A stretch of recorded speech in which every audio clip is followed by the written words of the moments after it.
soon as he's done, start filming. Okay. I'll turn it up there. Kentucky. So crypto is here to stay. Crypto It is guy. Crypto crime. The modern day train robbery. It's time for a Will Kane investigation. Here's the story making headlines today. 37-year-old John Woltz, dubbed by some as the crypto king of Kentucky, is facing allegations that he and a business partner kidnapped and tortured an Italian man, holding him captive in a New York City townhouse for 17 days. He was allegedly pistol whipped, fed crack cocaine, tied up, bound, and tortured. 17 days of this. Finally, the man escaped when allegedly his captors went to get his computer after finally he gave up the passwords. Then he made the break for it. Police finding him covered in cuts and bruises with marks on his wrists from being bound, running down the street, disheveled and shoeless. It's a crazy story. Unfortunately, it seems to be part of a bigger picture. In 2022, the value of cryptocurrency from illegal addresses totaled $54.3 billion. In 2023, it was $46.1 billion. And last year, these are often revised up, it came in at $40.9 billion. So we're talking about a lot of money here. And clearly that's motive enough. But the story of what happened in New York is part of a bigger pattern. Let's take a walk to the wall to review. In Las Vegas this month, 3 teenage Florida teenagers allegedly kidnapped a man at gunpoint, driving him into the Arizona desert. They, after a crypto convention, a crypto event, met him in the garage, forced him into his car, drove him out to the Las Vegas desert, and stole $4 million in digital assets from him on the back of this kidnapping. Here in Texas, another story. An investigation is underway after the home of a crypto influencer was invaded in March. Suspects came into her home demanding access to her crypto accounts, her passwords. Video showed her assaulted before she made her way down through her living room. She collected other items, clearly in addition to crypto assets, made her way through her living room into the backyard before eventually her husband came out with his own gun and got into a shootout with the robbers. She was eventually saved and made her escape. The problem, by the way, extends overseas, not just home here in America. This story came out earlier last week. It was just a headline here on the Will Kane Show, but in Paris, a masked gang tried to abduct a crypto CEO's daughter and her toddler, eventually driving off after a violent struggle. The idea, again, was to capture someone, hold her for ransom, get money based on that kidnapping from her father, who's a big crypto king in France. And there's more stories that we don't even have video of, but we have headlines. CNN, father of crypto entrepreneur rescued from kidnappers after having his finger severed. TechCrunch, crypto CEO kidnapped in Toronto, released after paying $1 million in ransom.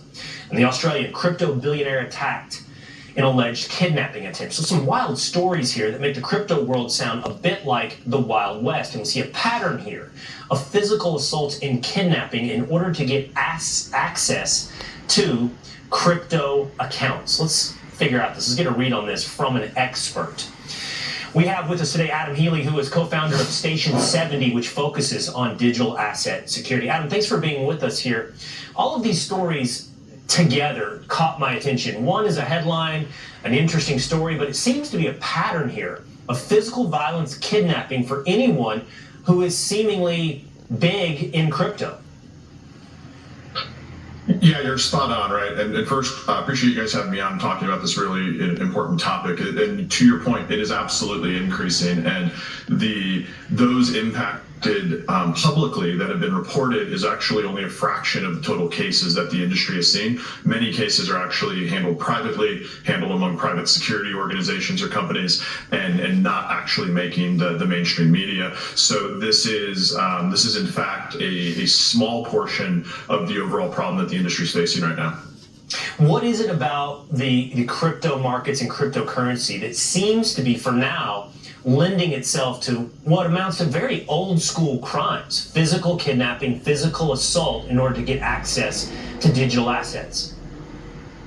Well, we have to look at it through the eyes of a bad guy. If you're a bad guy and you're looking to make some easy money, which is largely how they're seeing these victims, you can rob a bank and risk a silent alarm and risk a shootout with the police. You could rob a convenience store. In both of those cases, the amount of assets, the amount of money that you're going to make is very small, right? Banks don't have tons of money in them anymore. Convenience stores obviously don't either. But you end up in a situation where you can essentially attack a soft target and potentially end up with millions of dollars. That risk versus reward profile is very, very attractive to bad actors.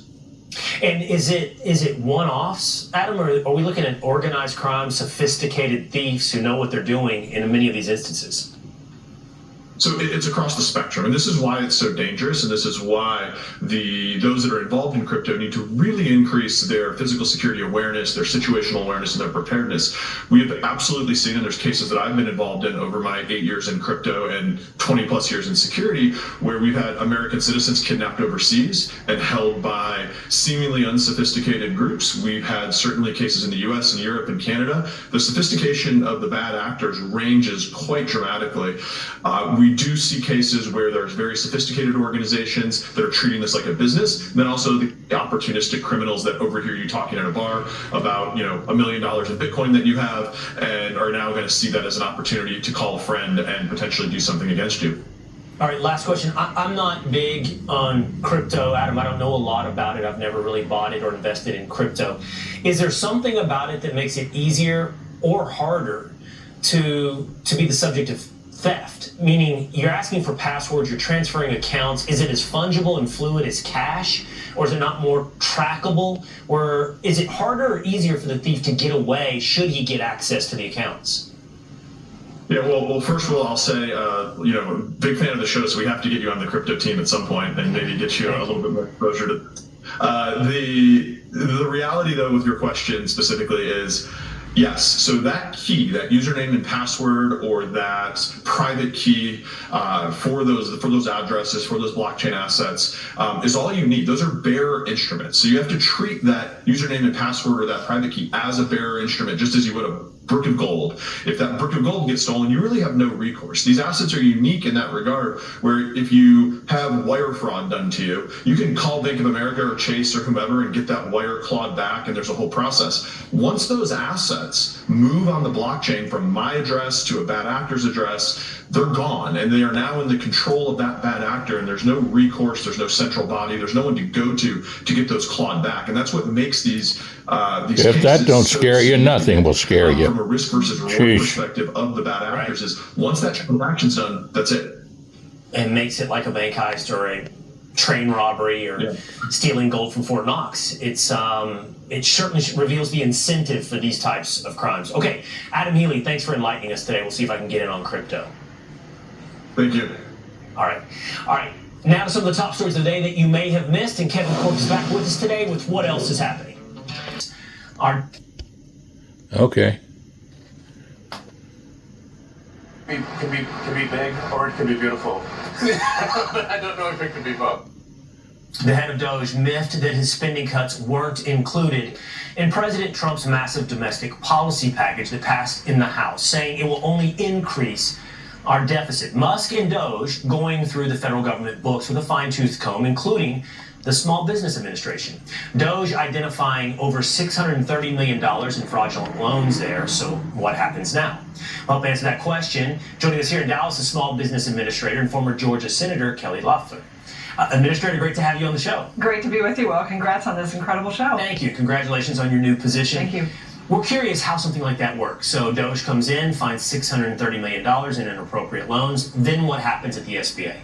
Well, we get to work. We're investigating fraud. The Biden administration had shifted it under the rug and wanted to forgive fraudulent loans. We're getting back to holding people accountable for fraud in this agency.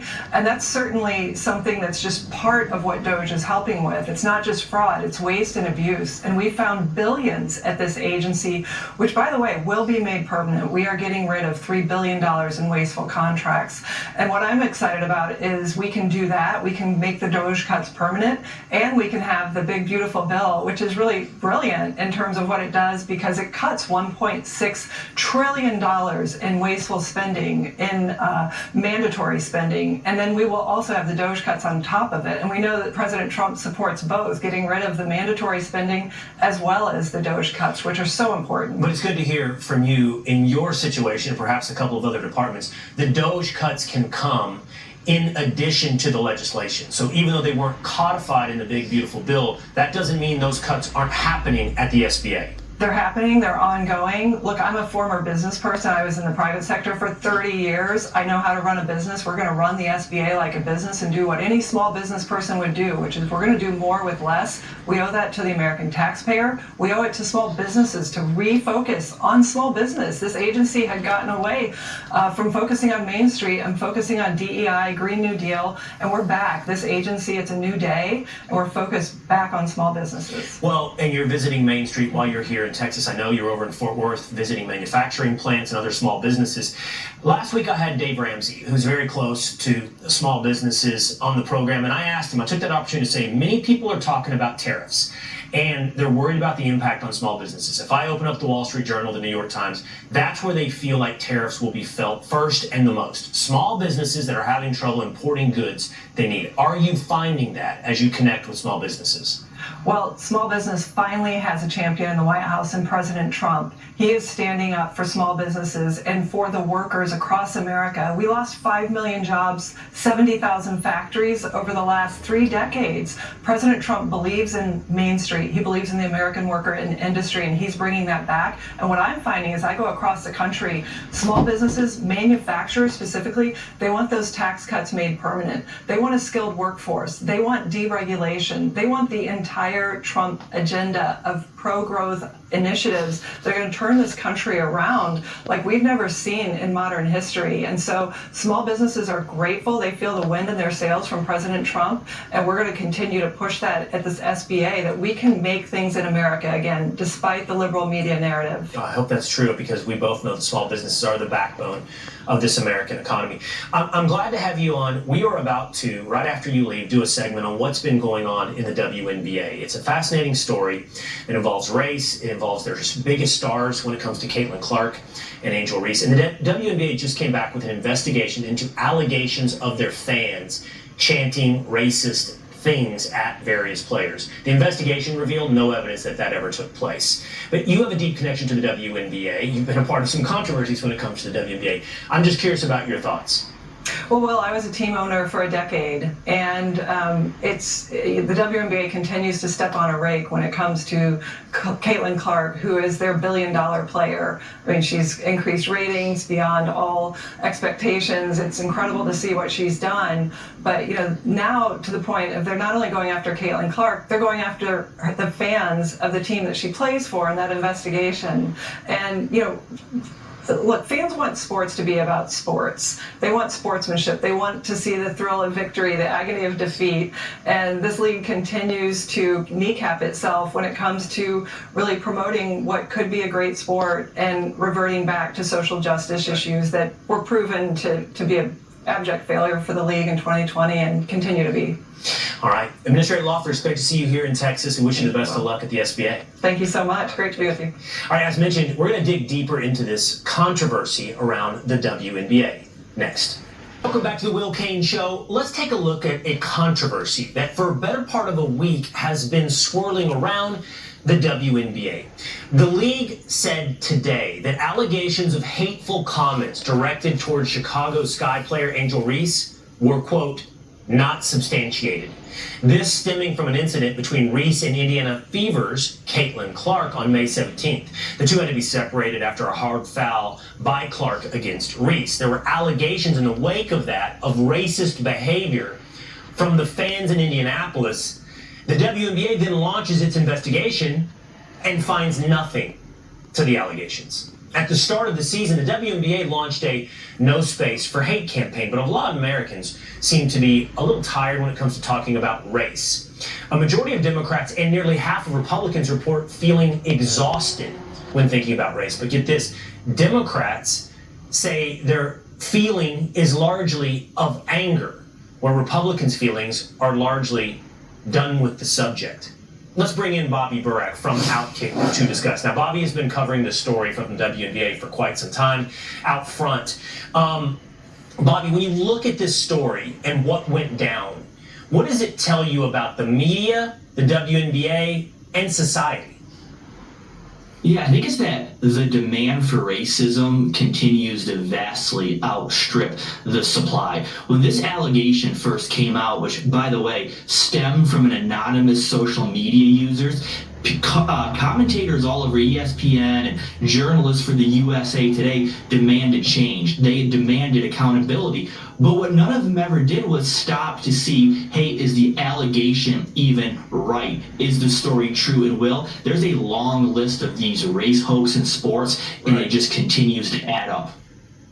Yeah, Dave Portnoy, by the way, who's a big Caitlin Clark fan, he posted this. He says, it's okay to have a spine, Indiana Fever. The investigation is BS. Both you and the WNBA gave credibility to a very obvious troll. ESPN ran with it. Caitlin Clark had to defend her fans for no reason. You made something out of nothing, and Indiana fans deserve better. You mentioned it's part of a long litany of stories, Bobby. From Bubba Wallace to from the Covington kids, allegations of racism give rise to a massive conversation about our society, complete introspection, and never going back, or rarely going back to the initial allegation is meritless. Absolutely. What bothers me, Will, is that a lot of these allegations are not made about public figures. The most egregious one was last year, Deadspin put a 9-year-old child all over the internet saying he wore blackface, but they only showed one side of his face. In reality, the other side of his face was painted red to honor his favorite team, the Kansas City Chiefs. The Duke BYU scandal, when they said that a fan yelled racial slurs, it was an autistic kid cheering for his family member. So when you're on television or a journalist and you're going after private citizens and children, you've lost the plot and you deserve to be held accountable. And that's part of what you've been doing, but there's such a reluctance to this accountability, Bobby, in the media. And this is really, there is a story over those that make the false allegations, but there's a bigger story about the media that accepts those false allegations because they want to have this bigger conversation. They keep forcing the narrative, facts be damned. And the last one they want to hear from is somebody like me or you going, well, there should be some accountability to tell the truth about the facts. Yeah, and we tried raising some accountability at Outkick, just saying, are you guys going to apologize? And a lot of the usual suspects like Keith Olbermann, Jamel Hill, they're now deflecting and making the story about the people asking for accountability. All I want is people to stop going on television and going after fans and private citizens and calling them racist when they have no ability to defend themselves. All right, excellent work, Bobby, at Outkick. Providing some accountability, providing the facts, not letting the narrative, the preferred and obviously desired narrative to run out of control. Check Bobby out at Outkick.com. Thanks, Bobby. Appreciate it, Will. All right, it's time for Will of the People. James says, Will, I had a seminary professor that said, it is this way concerning sermons. An individual only hear as much as the bottoms can stand. As their bottoms can stand. So as long as they sit there. That's true in most things in life. Kim Ashley says, thank you, Will, for covering the story. You probably saw the Dallas local TV stations were reluctant to say the suspect was illegal, even with a statement from Ken Paxton. All right, that's going to do it for us today here on The Will Cain Show. Thanks for hanging out with us. It's now time for The Five. Thank you. Hope you enjoyed some of these highlights. We can leave the night on. So at the tale of two presidents, President Trump's blockbuster around-the-clock media availability getting some praise from the press and drawing a contrast with his camera-shy predecessor. As Politico notes, Trump 2.0 has done media on 111 days of his 138 days back in office, an 80% hit rate that includes weekends, and must put him on course to being just about the most accessible president in modern history. The Joe Biden experience shows just how important it is that leaders are held up to regular scrutiny. And President Trump, he was back at it today, mixing it up with the media while swearing in a familiar face. That's a nasty question. Go ahead. To me, that's the nastiest question. Wait a minute. Wait. Go ahead, please. Did you warn Prime Minister Netanyahu against taking some sort of actions that could disrupt the talks there in a phone call last week? Well, I'd like to be honest. Yes, I did. Next question, please. So what are you referring foreign visas for what? Are you talking about for colleges? Okay, so you're off of Israel. Now you're talking about colleges, right? Okay. Well, we're going to see. Look, Harvard has been a disaster. So you'd think by now Democrats would stop getting baited by every truth post or presser, and yet Mark Halperin is stunned by how they keep falling for it. The emails and texts I get from my Democratic sources, as I said before, the Trump administration's over.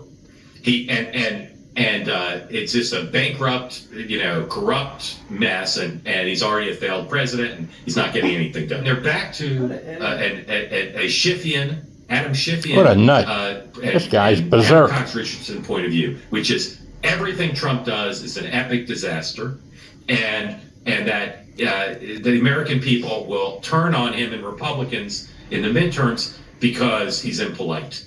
Yeah, Greg, a lot of these Democrats seem to think that Trump's style is going to sink him. Where have they been? The Dems in the media spent his first term with their hair on fire over his tweets. 4 years later, their solution is they let their hair grow out again and set it on fire again. And it's not working. Trump gives them so much.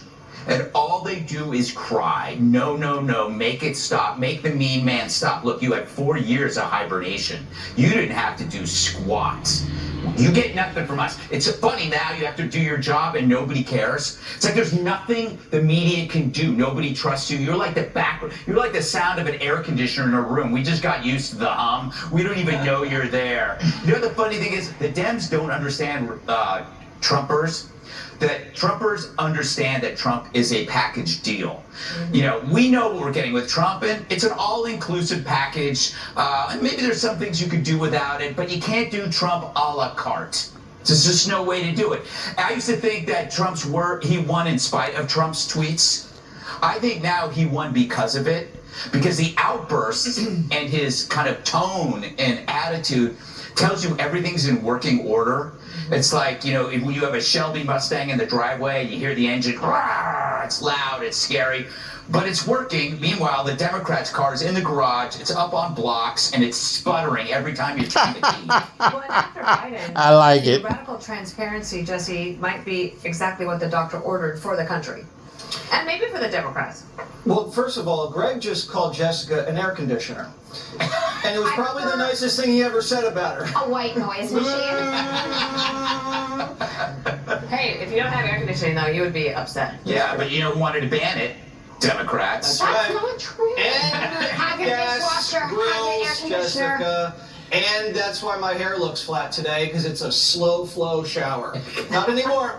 So Trump was like a presidential shock jock. And for 10 years, they're still shocked. They're not shocked anymore. Everyone got over it right away. It was only shocking because he was saying things that no other politician had ever said. Everybody in their private lives said the same things and thought the same things, and that's why I love him, because he said the same things we all felt in our heart. Now, if you're pretending to still be shocked now, while at the same time trying to act like him, trying to say, we need our own Trump, and Adam Schiff sounds like this Democrat Dirty Harry, over my dead body, get the F out of here, and how do we talk like men? And then every time a real man talks, they're like, oh my God, I can't hear this. You guys got to pick a lane and figure it out. Now, the Joe Biden stuff. I'm just remembering these conversations I had with the air conditioner. And we would say stuff like, where's he been for 6 days? And you'd be like, well, he just had a cabinet meeting. We'd be like, but it was staged, Jessica. Oh, well, he just did a sit-down interview. Yeah, it was with Dylan. These are the kind of things we were going through. And Tapper saw it. Tapper saw him almost fall asleep with Al Roker. He almost, what was that? An interview that he skipped for the Super Bowl, which is a layup. So now they're acting like, oh, we didn't see anything. He skipped a Super Bowl interview. That's when you knew. That's when you knew it was all over. They were in on hiding Biden. And he slept with Al Roker? He slept with Al Roker. My goodness. Not that there's anything wrong with that. Wow, that's intense. Rosanna, you know this. You work in media. We live in a content world. And you can make content. You can react to content, but you can't stand still.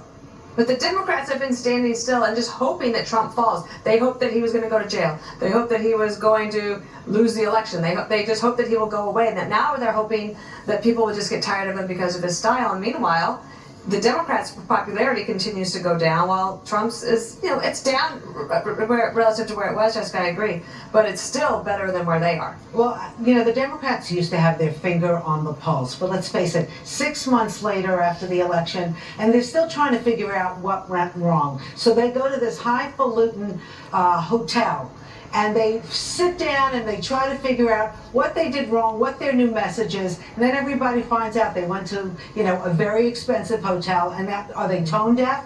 Are they not listening to the American people? The Democrats were a party of lunch pail voters, labor unions. They had their finger on the pulse, championing labor, fair wages, social issues. They've gone so far from their original cause. I think that they're looking to find a messenger.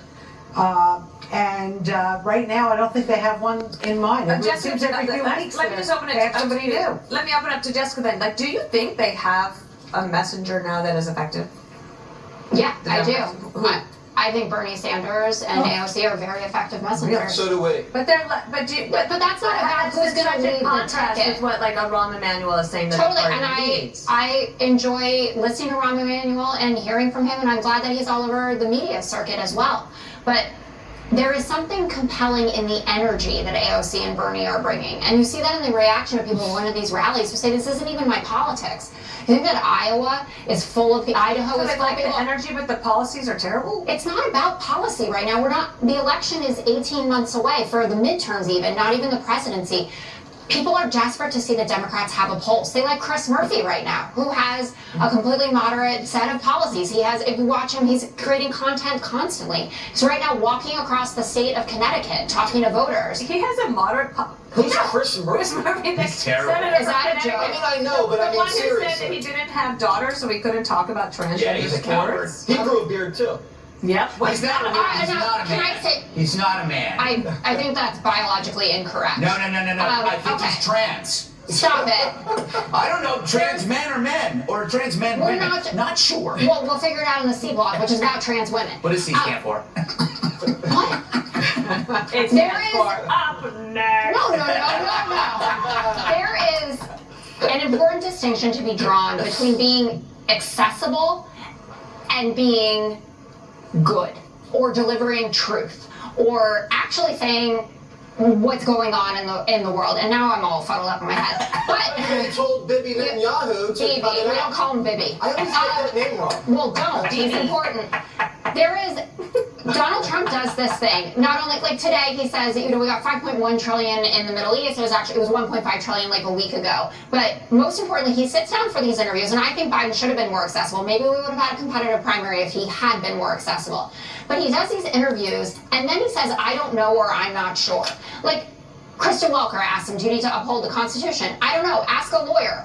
Are you sending migrants to Libya? I don't know. Ask Homeland Security. You just announced a new nominee for Surgeon General who didn't graduate from med school. Why? Bobby likes her. I don't know her.